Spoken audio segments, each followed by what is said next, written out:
You have endorsed Donald Trump. You spoke at the convention. But are you going to campaign for him? You know, he knows I'm on standby. I talked to him back in June. He's aware that I'm ready if he ever needs me to do that. You know, I think this election is important. I think that there's a lot at stake. I think we know basically what we're going to get because we've got 2 administrations asking to be reelected. And, you know, I look at it from the standpoint of a voter. You know, I worry about my kids. I worry about the fact that the cost of living is so high. You know, cost of goods is up 20%.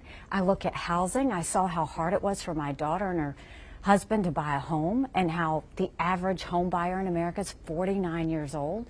I look at immigration. I worry about safety. I worry about domestically foreign entities coming in and the threats that we could face. I worry about national security globally and what's happening with our allies around the world. And, you know, you look at energy and the fact that, you know, if we don't have a strong energy base, we're going to continue to have issues as well. And so there's just a lot going on. To me, the stark contrast between a Trump and Harris administration are what led me to say, yes, I need to, you know, I'm going to be voting with Trump and I'm going to speak at the convention. And so that's what I did.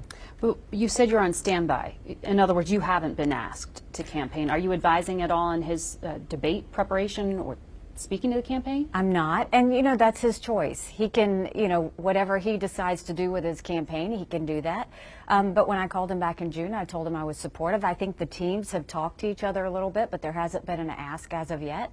But, you know, should he ask, I'm happy to be helpful.